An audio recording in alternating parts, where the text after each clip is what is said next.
Life Over Coffee. Conversations for transformation. Hello everyone, this is Rick Thomas with Life Over Coffee. Thank you so much for joining me. I am very glad that you are here. I want to talk about this idea of forgiveness, but I want to come at it from another angle, and perhaps the best way to get into it is just asking you a couple of questions. Let's start with this. Have you ever granted forgiveness to someone who has hurt you? Now, I would imagine that all of you have. I trust that every one of you have done that because every one of you have been hurt. And again, in order to live well with each other, we must grant forgiveness to the people who have offended us. And so I trust that you are in that boat of, I've been hurt and I've granted forgiveness to the person who hurt me. But here's another question. I want to go one layer deeper. Did you mean it?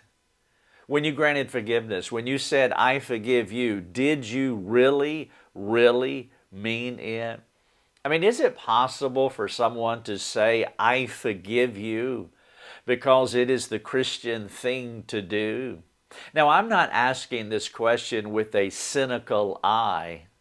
I'm asking this question because I know from personal experience that there can be times that we can mouth the words, I forgive you, but the heart that mouthed those words was not genuine. We can succumb to what we call Christian speak, to smooth over the situation, but our internal logic says that we have more heart work to do to be right with God and to be right with the person that we supposedly forgave. And so that's what I want to talk about for a few moments with you. And if you want to read a complete transcript of what I'm sharing with you, then go to lifeovercoffee.com and you're looking for this article. It's titled Pre-Forgiveness is Essential Before You Can Genuinely Forgive. Did you know that lifeovercoffee.com is a sanctification center? It is a warehouse that is just full of articles that will help you grow in your Christian faith. But more than just helping you, we don't have a what's in it for me mindset exclusively. No, we want to help others as well. That's why you will see on our mug that it is hope and help for you and for others. And so we want you to take our resources and not just benefit from them. Yes, please benefit. But we also want you to share them with other people, and we want you to use them as you are discipling others.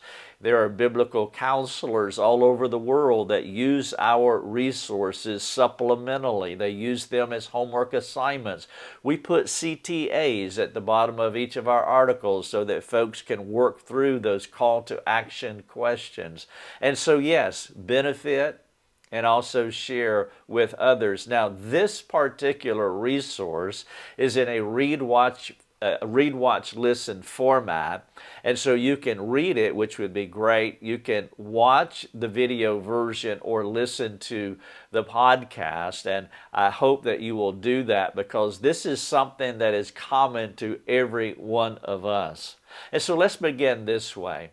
Will you take my little test on genuine forgiveness? Not Christian speak that we can all succumb to, but after you forgave the person, were you able to talk about the hurt in such a way that communicated that you are no longer managed by those hurts, whether you were speaking with God, whether you were rehearsing the thing in your own mind, or whether you were talking to the offender or about the offender? Were you able to do that in such a way that it communicated that you're no longer managed by the hurts? And that is the little test on genuine forgiveness. And sometimes you will hear that when a person talks about the individual who hurt or offended them, you can hear it in their voice. You can hear it in their inflection, that they're not truly over what happened to them. And that's why it's so important for us to talk about this idea of pre-forgiveness. And what I mean by pre-forgiveness is preparing your heart. It is getting your heart ready to forgive that person so you can do it genuinely. Though granting forgiveness can be a better version of how our culture works through their relational problems, granting forgiveness can be no more effective if the forgiveness is not complete. A struggle to be genuine with the offender, it doesn't mean that your forgiveness granting was not real, but it could mean that your forgiveness is incomplete if you cannot genuinely let it go. And there's a classic passage of Scripture that we just read of an individual who truly let it go. And so when he transacted forgiveness, you can sense by his words, you can sense by the text that he was no longer managed by what they did to him. And that is the place that we want to get to, because we just don't want to say, I forgive you, because it's a better version than whatever it is our culture is doing. No, we want it to be heartfelt. We want our hearts to be transformed so that that forgiveness that we speak, that transaction that we make, that it is truly genuine, because our hearts are unburdened by what happened to us, and so we genuinely grant forgiveness to the offenders in our lives. The text I'm speaking of is Genesis 50:20, which I'm sure most of you are familiar with. Joseph is the speaker, he is the offended one, and his brothers are the offenders. Listen to how Joseph talks to them. As for you, my brothers, you meant evil against me, but God meant it for good, to bring it about that many people should be kept alive as they are today. The speaker, Joseph, the son of Jacob, he's talking to his brothers who initially tried to kill him, but they changed their collective minds and sold him to a ragtag group of slave traders. Joseph spent 13 mostly horrible years away from his family while being accused of a crime he did not commit, which landed him in jail. During jail time, he was betrayed by those who could help him. It's hard to understand what happened to Joseph. Any of those incidents during those 13 years would be enough to ruin his thoughts about God and life for the rest of his life. And when we break into the story at Genesis 50:20, he finally has a chance to let his brothers know what he thought about their transgressions toward him. After 13 astonishing years, Joseph has his first opportunity to face the instigators of his hardships, and his response was forgiveness, but not just Christian speak. It was genuine forgiveness, because he was ready to transact that forgiveness, because he had done the prerequisite heart work, pre-forgiveness. An attitude of forgiveness is what I'm talking about. It is amazing grace. Joseph was ready for the moment. The Lord prepared his heart to grant the long overdue forgiveness to his persecutors. And so what is pre-forgiveness? In this story, we don't see the prerequisite heart work necessary for Joseph to be willing, to be gracious, to be genuine, to forgive his offenders. But he had to do business with God before he could do business with his brothers. And missing this essential step in the forgiveness process, it means missing the opportunity to go the distance with someone who needs your forgiveness. This step of pre-forgiveness is crucial, because it gives you time to perceive the Lord's thoughts, what he intended for good, as much as his thoughts can be ascertained about what happens to us. We must be reasonably established. We must reasonably establish a theologically precise understanding of God in our minds, while convinced that he is working good in our lives, even if it is in ways that we do not expect, or ways that we cannot perceive up to this point in our unique narratives that He is writing in our lives. This process to forgiveness is the prerequisite work of pre-forgiveness. When bad things happen to me, I can only process and accept them correctly after I have gained sovereign clarity on my troubles. Joseph had sovereign clarity. Do you have sovereign clarity on the disappointments in your life? When you review the movie of your life, can you see it with sovereign intentions? Suppose you cannot trust God's good work on your behalf. In that case, you will be a candidate for harboring bitterness and anger, anxiety, discouragement, criticism, resentment, cynicism, and even hate toward those who have hurt you. Not anchored by God's sovereign care of our life will make us like a kite in the wind. This is what James was talking about in chapter 1, a double-minded person that we are just tossed about. The Lord must be our anchor point as sin angles to capture us. Let me share with you a few ways that sin tries to snare its prey after someone does a dastardly deed to us. For example, sin can angle this way. Our emotions will enslave us as we continue to dwell on the offending person's actions. Our thoughts can fixate on the hurt and what the person did to us. We struggle to process the nature of our relationship with that person who did something to us. Our attitude toward the offender can ensnare us. And then number 5, there is a relational awkwardness between us and the offender. If we don't do the prerequisite heart work, asking God to transform our hearts as to how we think about Him and think about the individual who did whatever to us, those are 5 snares that we can find ourselves entrapped in. And then number 6, our hearts just swirl in fluctuating desires as we try to gain clarity from the Lord. And so this idea of pre-forgiveness is essential. I think sometimes we can skip over that link in the sequence and we can go from being offended to forgiving the person, but yet our hearts have not been truly transformed. This pre-forgiveness linkage here in the sequence. Let me illustrate what I mean by pre-forgiveness with our friends Biff and Mabel. Mabel's husband committed adultery. It was the most devastating news of her life. It took many months of biblical care among many friends in the context of her local church to help her walk through the crushing anguish of her heart. She called it her nightmare from Hades. When Biff repented, he eventually returned to Mabel to ask for her forgiveness. His forgiveness, his request was genuine. God changed Biff's heart.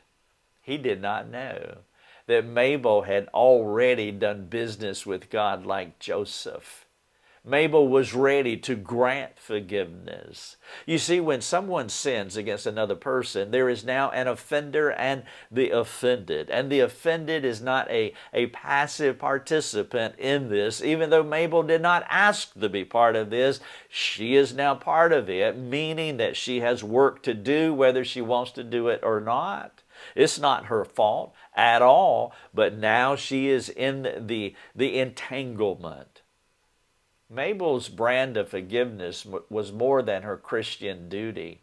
It was a God-centered, grace-empowered, gospel-motivated forgiveness. Mabel was like Joseph. When the time came for forgiveness, the hard work of pre-forgiveness was over, and she was willing to grant genuine forgiveness, not Christian speak, not doing her duty because he's asking her a question. The incredible power of the gospel was working in her heart. Think about this. Mabel had prayed for nearly 15 years that God would complete their marriage. They had sex while they were dating. And though she never felt right about marrying Biff, it seemed like a better option than staying single for the rest of her life. Mabel was lonely. After their marriage, she became lonelier. Because of Biff's ongoing bouts of anger, their 3 sons rebelled against God. Biff and Mabel were also struggling financially. They professed to be Christians through their church commitment, but that church commitment was nominal at best.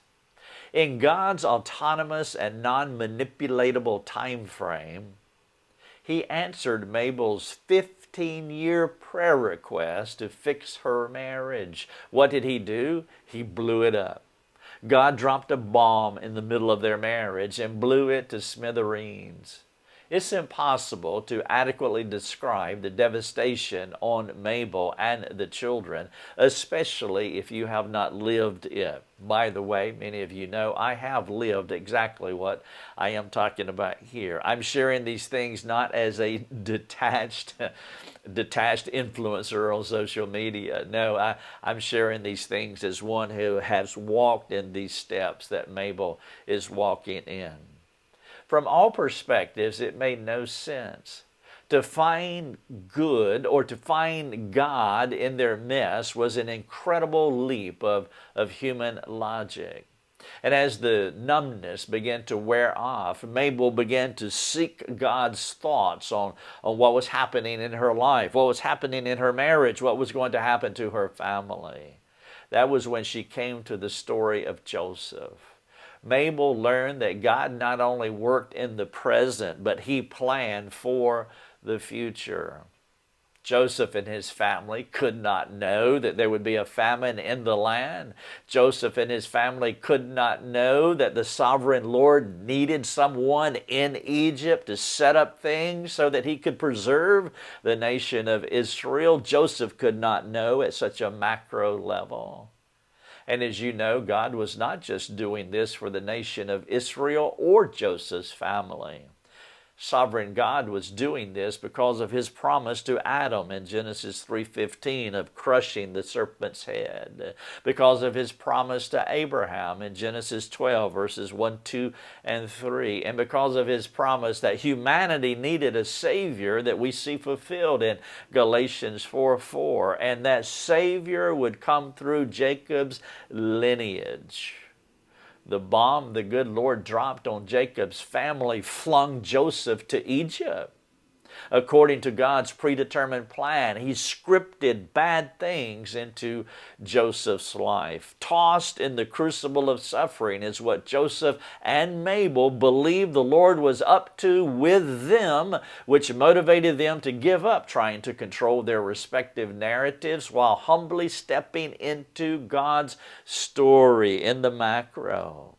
Joseph and Mabel had sovereign clarity. Now, it did not mitigate the pain.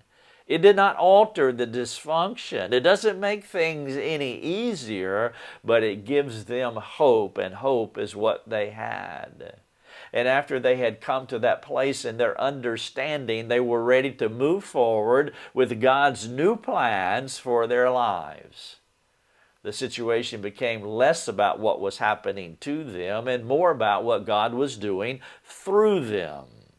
When you think through your disappointments, are you more aware of and affected by what God is doing, or are you more aware of and impacted by who did what to you?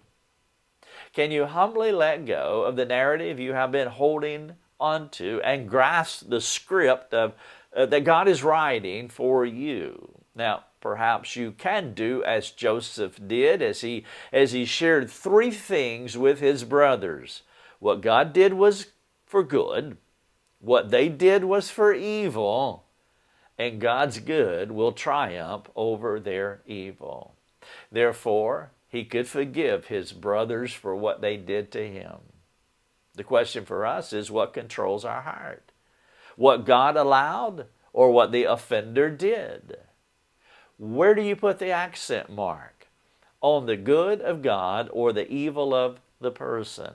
Now, how you answer the questions that I've been asking here will determine the depth and the quality of your forgiveness. If you cannot get to where Joseph was, then you cannot release those who have sinned against you. One of the ways that you can check your heart regarding your forgiveness of others for what they did to you is by how you think about what they did to you and how you talk about what they did to you. Proper thinking about personal suffering is where the gospel must have a more incredible grip on us than what others have done to us. One of the ways that we can practicalize the gospel is how we perceive the offenses of others in the light of our transgressions against the Lord. The cross of Christ has a way of downsizing the violations of others by giving me a proper perspective on my actions against God. If the same gospel that saved my soul cannot overcome the disappointment of others, the gospelization of my heart is not yet complete. Forgiveness flows out of a softened heart. The longer you stand before the Holy Lord that you offended, the better it will go for you when you stand before the one who offended you.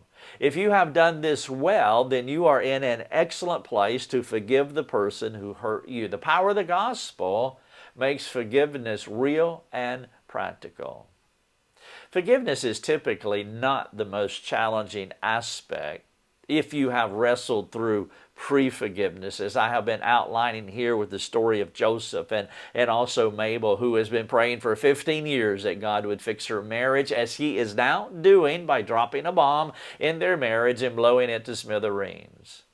Note how Joseph was ready to forgive his brothers. He had 13 years to figure this out with the Lord. Now, I am not suggesting that you need 13 years to figure it out. But you must understand this concept.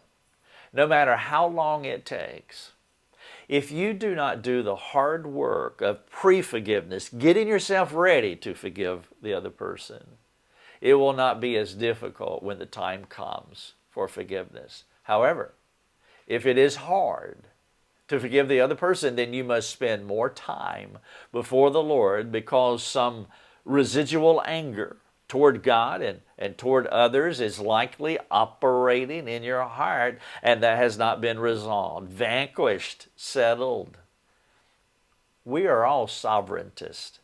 Whether we consciously think about it or not, we all know a God ultimately controls everything.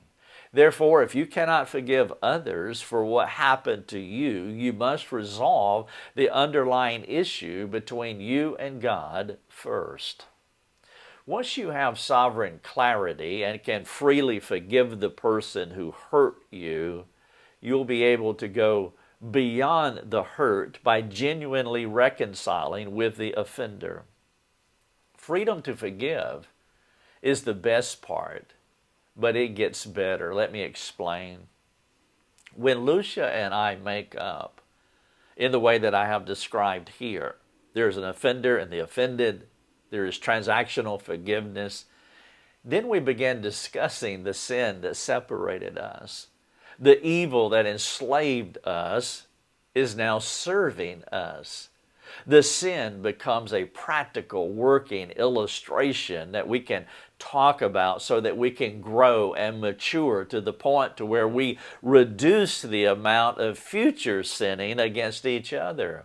It's taking sin and flipping it on its head, and it's using sin sinlessly because we have genuinely forgiven each other, we have transacted, we have reconciled. Now we can use the sin event as an illustration, as a talking point, so that we don't sin against each other in the future. It should not be difficult to speak of sin if the power of the gospel has neutralized it, thus killing it is vital, because revisiting our past sins in non-punitive ways is essential to learn from our mistakes. I've titled this, Pre-Forgiveness is Essential Before You Can Genuinely Forgive Another Person. And so here is the biblical linkage to maturity in your meaningful relationships. There are 4 steps here. I want to walk through them for clarity's sake. Step number 1. Let's imagine that sin has already happened. You have sinned against someone, or someone has sinned against you. There is an offender and there is the offended. And so here are the 4 sequential steps. Number 1, can't bypass this, pre-forgiveness. When you allow God to adjust your heart so you can forgive, you are now ready to forgive. You are waiting on them to come and ask that question. Pre-forgiveness. Number 2, forgiveness. When you genuinely grant forgiveness to someone who has hurt you. Number 3, reconciling. When you grant forgiveness, you are reconciled. When sin no longer separates you from the other person, that is reconciliation. It doesn't mean that you're going to have an ongoing relationship with that person. I'm not saying that at all. I'm just saying that you are reconciled whether you ever see that person again, ever again. You are reconciled. And so here's the linkage. Pre-forgiveness, the prerequisite heart work that the offended has to go through in order to get to point number 2, which is forgiveness. When you grant forgiveness to that person who is genuinely asking for it, now you are automatically reconciled with that person because there is no more sin between you and them. And then number 4, maturing in the relationship. Now, this is for when you have an ongoing relationship with a person like, say, Lucia and me. When you neutralize the sin so that you can discuss it with the hope that you don't do it again. Just as Joseph could talk to his brothers in a non-punitive way about what they did to him, you should be able to have similar discussions with your friends who sin against you. God answered Mabel's prayer by blowing up her marriage. And she had enough sovereign clarity to accept and to respond to her marital disappointment. That was 7 years ago. The God-glorifying marriage that she and Biff have today has swallowed up those dark days, transforming them into a gospel tapestry. Though she was the one who was offended, she had a significant role to play in the restoration of her marriage. And it began with the preparatory work in her heart. She was ready to forgive. I have titled this, Pre-forgiveness is Essential before you can genuinely forgive. I have 3 questions for you, but I do want you to know that you can find what I just shared with you on our website at lifeovercoffee.com. It is in a read, watch, listen format. I want you to benefit personally for you, but I also want you to offer hope and help to others too. And so please share this resource with them. It would be an excellent discussion in a small group. This will be a great discipleship tool. And then at the end, as I say with all of our articles, we have a CTA. And so let's step into the call to action. Question number 1. Has someone sinned against you? Well, of course they have. What did they do? What was it? What was the offense? And then what do you believe God intends to bring glory to Himself and restoration of the offender with you? What is God's mind? I'm asking you to step into trying to wrestle with and understand sovereign clarity as you think about what has happened to you. We have to have sovereign clarity. You see that implied in the text in Genesis 50. Joseph had sovereign clarity. I am not saying that he understood the full scope of the gospel from Genesis 3:15 to Galatians 4:4, that he saw God working this narrative of bringing a Savior into the world. But he had enough clarity to know that on the micro level that he was flung into Egypt to preserve the nation of Israel, which he did. Has someone sinned against you? What did they do? What do you believe God intends to bring glory to Himself and restoration to you with the offender. Number two, are you able to forgive if they were to ask you for forgiveness? Are you ready? If not, then you want to think through and you want to apply what you have heard here so that you can prepare your heart to forgive either attitudinally or transactionally. Now, I have been talking about transactional forgiveness when the offender comes to you and asks you to forgive you. When Biff comes to Mabel and asks Mabel to forgive him. That is transactional forgiveness. That is the ultimate goal with all offenses. But as you know, there will be times when you will not be able to transact because the person is not asking. Maybe the person is rebelling against God. Maybe the person has passed away. They're no longer living. They cannot transact forgiveness with you, but you can still forgive them attitudinally. Again, attitudinal forgiveness, a heart of forgiveness, is not releasing them from anything, but it's releasing you from everything. And so you have to do the prerequisite work, either to forgive them attitudinally, creating a heart of forgiveness so that you're not enslaved, captivated by what they did, or transactional forgiveness when they actually come to you so that you can do it transactionally. Finally, question number three, if you are ready to humbly forgive, whether they ask you to forgive them or not, then you are free from their sin. There will be some situations where the offender does not seek forgiveness, but that should not hinder you from having a heart of forgiveness, freeing you from the offenses, whether they are ever free, whether or not they are ever free. And so the question is number three, are you free from all offenses that have been perpetrated against you? And how you talk about what happened to you, how you think about what happened to you will be the clue, that will be the indicator that will help you. And if you're still unsure, then I would encourage you to share this content, this resource, with a trusted friend who has a biblical fluency. They understand the Bible, they are competent in practically applying the Scriptures, and that you talk to them, ask them, hey, would you read this with me, watch, listen? And then I want to discuss it, and I want you to tell me, do you believe that I am free from a particular offense in my life or all offenses in my life, and have that discussion with a friend? Pre-forgiveness, it is essential before you can genuinely forgive. Thank you so much, and God bless. Thanks for joining us. Learn more and get access to other resources at lifeovercoffee.com.